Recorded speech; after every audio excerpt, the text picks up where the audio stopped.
প্রিয় শিক্ষার্থী, আমরা এখন দেখব সংখ্যা পদ্ধতি রূপান্তরের কিছু ব্যতিক্রম নিয়ম। প্রথমে আমরা বিসিডি কোডের নাম অনেকেই জানি। বিসিডি কোড কি? বাইনারি কোডের ডেসিমাল। এই বিসিডি কোডের রূপান্তর সম্পর্কে তো দেখি আমরা একটি অঙ্ক। আমাদের 390 অর্থাৎ দশমিক সংখ্যা, এটা এই দশমিক সংখ্যাটা আমাদের রূপান্তর করতে হবে বিসিডি কোডে। বিসিডি কোড কি? বিসিডি কোড কোনো সংখ্যা পদ্ধতি নয়। বিসিডি কোড সাধারণত 4 বিটের হয়ে থাকে। আর যখনই 4 বিটের কথা বলবে তখনই আমরা স্বাভাবিকভাবে মনে রাখবো এই ফর্মুলাটা 1 2 4 8, যেটা তোমরা এর আগে বহুবার দেখেছো অন্য অঙ্কগুলোতে। আমরা এই অঙ্কটা দেখি 390। এবার আমরা এটা 4 বিটে সাজাবো।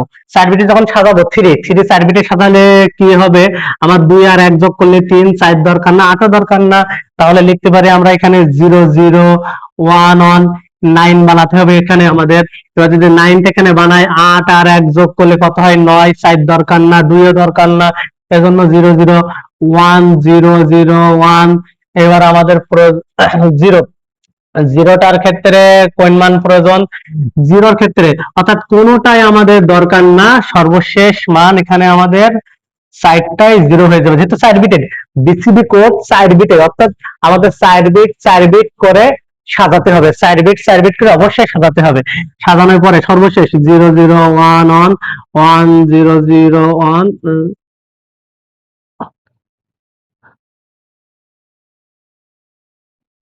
বিসিডি কোড অঙ্কটা হয়ে গেছে। দেখো, প্রথমে যে দুটা জিরো দিচ্ছি, বাম পাশে শূন্য কোনো মূল্য নেই। তুমি যদি এই শূন্য দুটো নাও দাও, তবুও অঙ্কে কোনো ভুল নেই, সমস্যা নাই। দিতেও পারো, নাও দিতে পারো। এই হলো বিসিডি কোডের নিয়ম। আশা করি তোমরা বুঝতে পেরেছো। প্রিয় শিক্ষার্থী, এখন আমরা ব্যতিক্রম নিয়মের ভিতরে সবচেয়ে গুরুত্বপূর্ণ একটি নিয়ম দেখবো, যেটা বোর্ড পরীক্ষায় আসার মতো একটা নিয়ম। 16 ভিত্তিক সংখ্যাকে 5 ভিত্তিক সংখ্যায় রূপান্তর। 16 ভিত্তিক সংখ্যাকে 5 ভিত্তিক সংখ্যা রূপান্তরের যে নিয়ম, সেখানে 3 ভিত্তিক, 4 6 বা 7 9 সব নিয়ম একই। একটি পারলে বাকি নিয়মগুলো তুমি পারবা। আমরা স্বাভাবিকভাবে যেটা জানি, 10 2 8 16, দশমিকে 10, বাইনারি 2, অক্টালে 8, হেক্সাডেসিমালে 16। এই 4টা সংখ্যা পদ্ধতি সম্পর্কে আমরা জানি এবং সে সম্পর্কে আমাদের ধারণা আছে। বাট এর বাইরে যদি অন্য কোনো বেস চলে আসে, যেরকম 3 4 5 6 7 9, এই ধরনের কোনো বেস যদি আসে, তখনই আমরা অবাক হয়ে যাই যে আমরা দশমিক, বাইনারি, অক্টাল, হেক্সা জানি, কিন্তু এগুলো আবার কোন ধরনের সংখ্যা পদ্ধতি।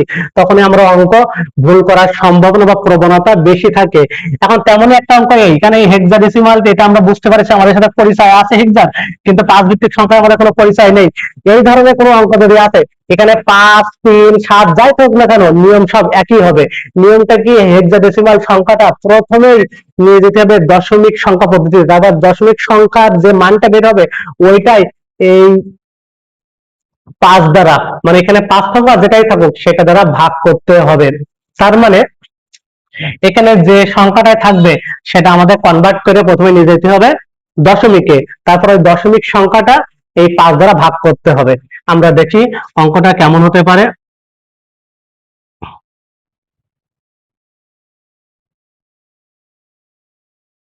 এটা আমরা প্রথমে রূপান্তর করছি দশমিকে। আশা করি তোমাদের দশমিকের নিয়মটা অবশ্যই সবারই মনে আছে। এফ মানে 15, 15 লিখলাম, পাওয়ার 0, এর পাওয়ারটা 1।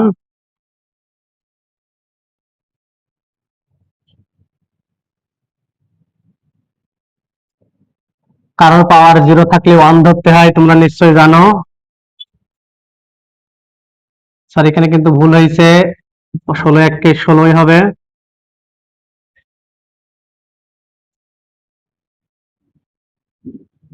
তাহলে আমরা এখানে দশমিক মান কত পেলাম?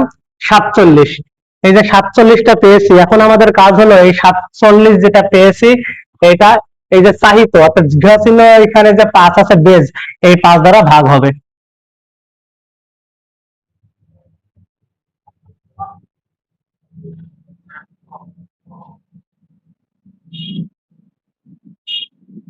পাঁচ নং 45, 5 দ্বারা ভাগ করলে 9 বাদ যায়, অবশিষ্ট থাকে 2। 9 এর ভিতরে 5 1 বাদ যায়, 5 1 5, অবশিষ্ট 4। একের ভিতরে 5 যায় না, এই জন্য শূন্য একটা সর্বশেষ চলে গেল। নিচের দিক থেকে উপর দিকে সাজিয়ে লিখতে হবে।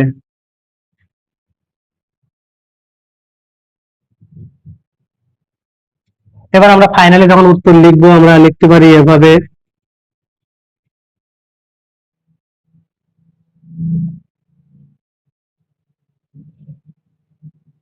এটা লিখতে পারি। এখন শিক্ষার্থীবৃন্দ তোমাদের মনে রাখতে হবে এই বিষয়টা, এখানে আমি হেক্সা থেকে দশমিকে নিয়ে গেছি অর্থাৎ ডেসিমেলে রূপান্তর করেছি, রূপান্তর করার পরে ডেসিমেলের যে মানটা বেরিয়েছে ওই মানটা 5 দ্বারা ভাগ করেছি। এখানে 5 আছে বলে আমরা 5 দ্বারা ভাগ করেছি। 5 না থেকে এখানে যদি আমার 3 বা 4 বা 7 ওই ধরনের কোনো সংখ্যা থাকতো আমরা সেটা দ্বারাই ভাগ করতাম, এছাড়া অন্য কোনো মানে ফাংশন নেই। আশা করি তোমরা এটা বুঝতে পেরেছো।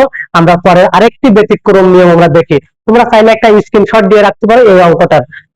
প্রিয় শিক্ষার্থী, এখানে আমাদের দুইটা বেজ এখন অপরিচিত। এখানে আছে 6 ভিত্তিক, এখানে আছে 4 ভিত্তিক। 6 ভিত্তিক সংখ্যাকে 4 ভিত্তিক সংখ্যায় রূপান্তর করো, এই নিয়মটা অনেকটা আগেরই মতো। 6 ভিত্তিক সংখ্যাটা আমাদের প্রথমে নিয়ে যেতে হবে দশমিকে, তারপরে সেই দশমিক মানটা 4 দিয়ে ভাগ করলেই হয়ে যাবে। আমরা কিভাবে সেটা করতে পারি একটু খেয়াল করো। এর পাওয়ার 0, এটার পাওয়ার 1, 3 একে 3,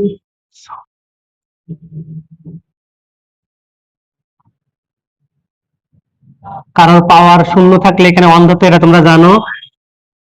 3 6 18, 4 একে 4, আর 4 কত হয় 22, দশমিক মান হলো 22।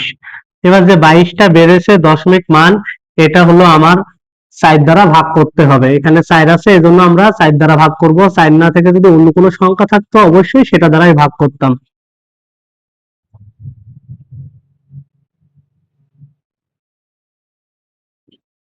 5 বার যায়, 4 5 20, অবশিষ্ট 2।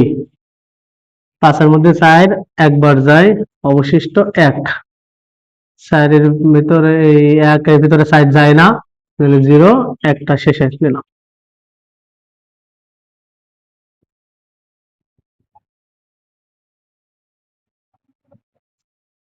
আমরা ফাইনালি অ্যান্সার লিখতে পারি কিভাবে।